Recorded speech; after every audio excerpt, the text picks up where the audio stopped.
Siya si Mami Ana, guys. Nag-celebrate siya ng 61st birthday dito sa Hong Kong. Actually, 32 years na siya dito sa Hong Kong at hopefully next year magpo-for good na siya. So, mayroon pa palang ganyan katagal dito. Mayroon din akong nakausap nung that time na mayroon din siyang kakilala na sobra na 32 years, nasa 40 years na dito sa Hong Kong. O grabe, 'di ba? Ang tagal-tagal na nila dito. Pakinggan nyo yung ilan sa mga tanong na tinanong ko sa kanya. Siya yung naging nanay ko dito sa Hong Kong, guys. Bago pa lang ako dito, siya yung unang nakilala ko at siya yung umampon sa akin on. Hanggang magkalayo na kami ng lugar na pinagtatrabahuhan, nagkikita pa rin kami minsan. Tatanungin natin siya kasi matagal rin siya dito sa Hong Kong. Tatanungin natin siya ng mga ilang tanong.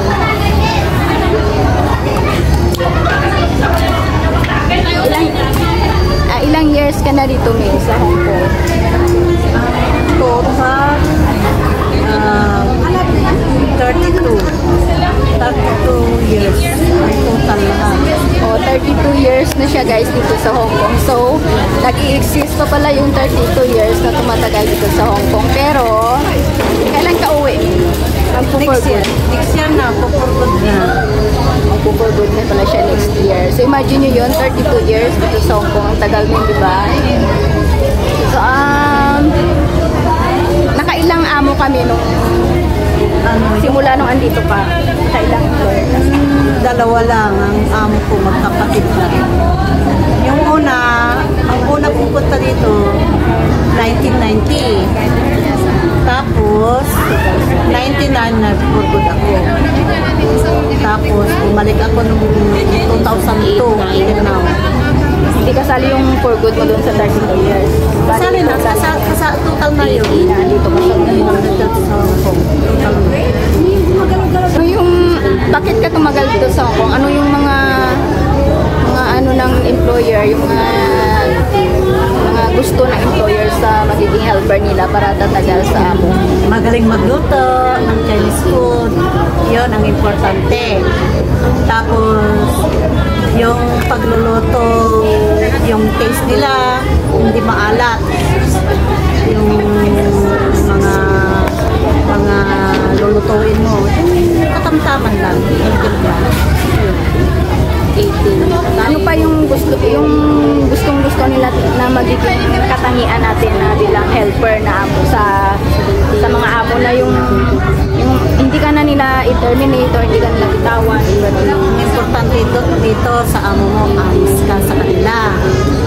Tapos masipag. Tapos happy ka lagi. Smile, diba? Smiling face ka lagi. May problema ka man, you always smile. Pero pag tulog, doon ka mag-isip. Doon ka na diba pag nasa bed ka na doon ka na mag-emote?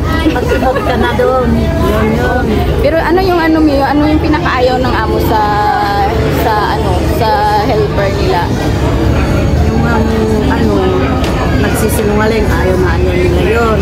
Tapos yung hindi masarap ang luto, yun pa. Hindi marunong magluto. At marunong magluto, yun pa ang isang ayaw nila. Lalo na pag nagluluto ng gulay. Ayaw nila yung matigas, malambot, ano ba yun? Dapat yung sakto lang. Yung sakto lang. Steam yung yun. Marunong ka maglinis, lahat-lahat. Alam mo naman trabaho sa bahay. Hindi na sinasabi sa'yo, kailangan kusa ka na maglinis. Yun ang gusto nila. Tapos, ang isa pa, pag umaalis yung mga amo, huwag kang naughty, behave ka dapat. Behave kayo dapat. So, sa tagal mo dito sa Hong Kong, ano yung napagdaanan mo na or ano na lang, ano yung mga bagay na naisip mo na ginawa mo sana noon pa na para nakauwi ka agad na hindi mo nagawa agad? Yun nga, kailangan mag-ipon kayo, mga tay. Mahirap walang ipon pag kayo'y nasa Pilipinas na. Kailangan importante, huwag magbigay lagi ng pera kung saan-saan. Ibibigay yung pera mo. Mga ano, hindi rin, magbigay ka din, kaya lang Huwag ibuhos lahat. Magtira din sa magtira din para sa iyo. sarili. Kaya nga pala ako nagtagal, mga kababayan, dahil single parents ako, yuda na ako. Tapos nagkasakit asawa ko, kaya hanggang ngayon nandito pa ako. Hanggang kayo namatay. Alam nyo ba guys, sakit ng asawa ko, sakit ng mayaman. Hindi, nagdadialysis yung asawa ko. Hanggang ngayon nandito pa ako. Yun pa din yung isang nakatagal sa inyo, di ba? Dito sa yung mga emergency na nangyayari sa Pinas, yung mga hindi natin in-expect na mga nangyayari na kailangan pagastusan. Imbes na mapunta sa ipon, doon na pupunta yung Tama. yung ano, yung income natin dito.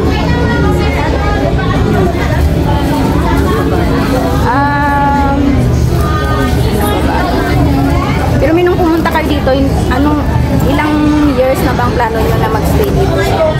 Pumunta kayo sana. Nung unang punta ko dito, nakabahay na ako dahil tatas din ng Hong Kong yung bahay kong una.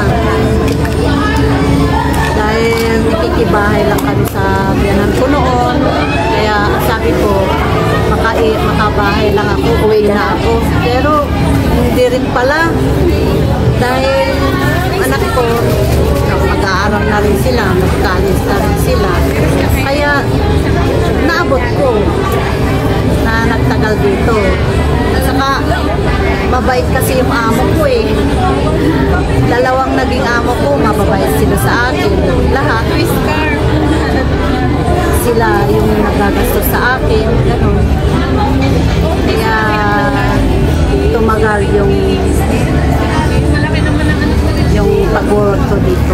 Tumi, ano yung ma-advise mo sa mga papunta pa lang dito para hindi sila tatagal masyado na madali nilang yung pag pumunta sila dito, madali nila silang makauwi, makapag-ipon or makasama yung pamilya nila? Ang i-advise ko lang sa kanila, pag nakabayad na sila yung ginastos nila, mag-ipon talaga. Para huwag magtagal na mahiwalay sa pamilya. Mas masarap din yung sama-sama din yung pamilya mo. Dahil karamihan na yun, matagal yung mga nanay dito na hiwalay sa mga anak. Dahil nga, ayun, sa hirap ng buhay sa atin. Kaya tumatagal ang mga domestic helper dito. Ang kwan ko, payo ko lang, mag-ipon talaga pag sa bayad ng investment mo. So ano yung ano talaga yung pinakadahilan kung bakit ka tumagal dito sa Hong Kong? Ano yung reason bakit matagal ka na dito sa Hong Kong, hindi ka pa nakauwi sa Pilipinas na mag-stay doon? Yun na nga, wala pang ipon.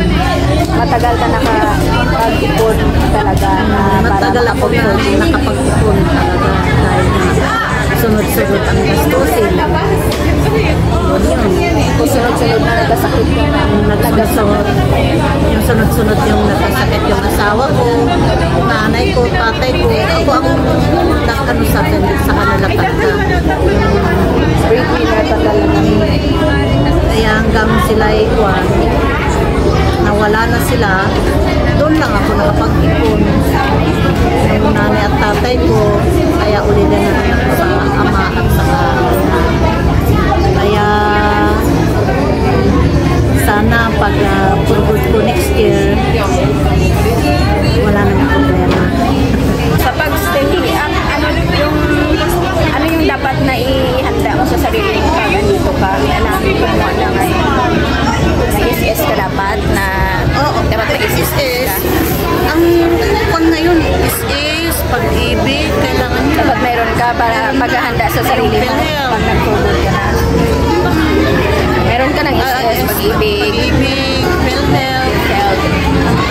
wag talaga yun pag walang bala. Dapat mayroon ka yun habang andito ka. Kailangan may mga ganun ka.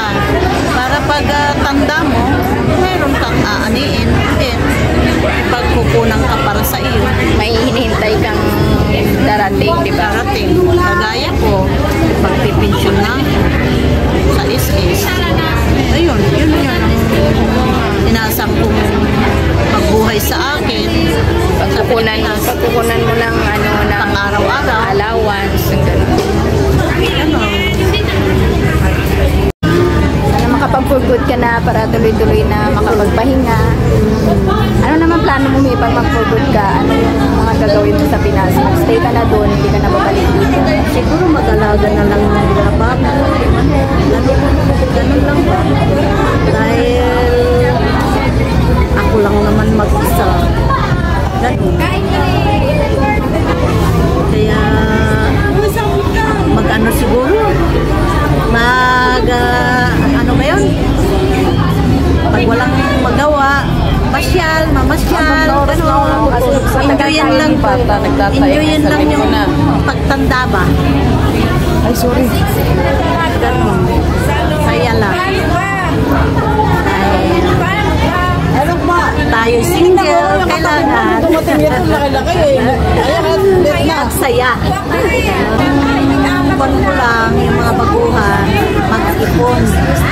Importante na yung mag-ipon sila. Para hindi magtagal ang mahiwalay sa Yun talaga may number one, di ba? Pag dumating dito, mag-ipon. Yun yung nagdali sa isip talaga, mag-ipon. mamasyal ka din, pwede ka rin mamasyal.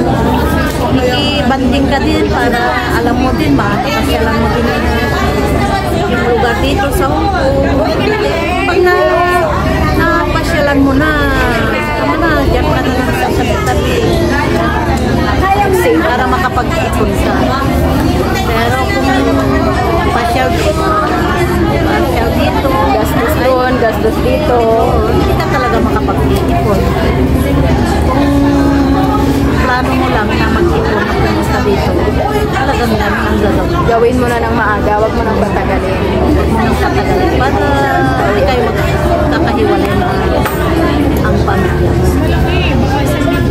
Lalo na pag maliliit yung pa yung mga anak mo, kailangan na. Ilang taon na yung anak mo may nung iniwan mo? 2 years old lang siya.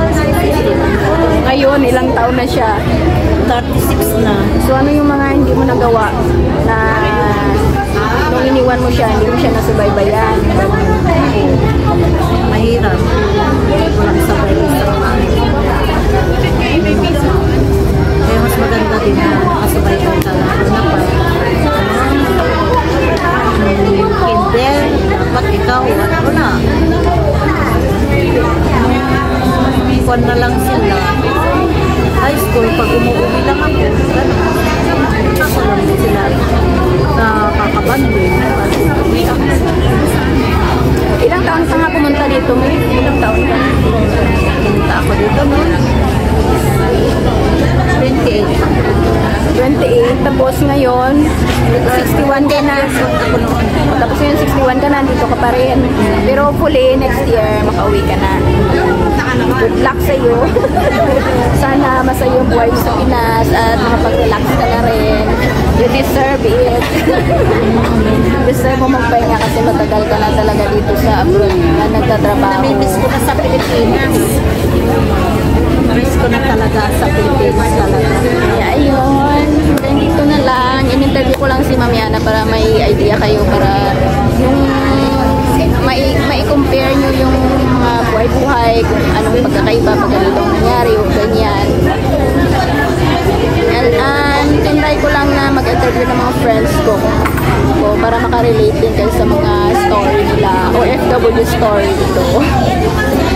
So yun lang guys. Bye-bye. Thank you.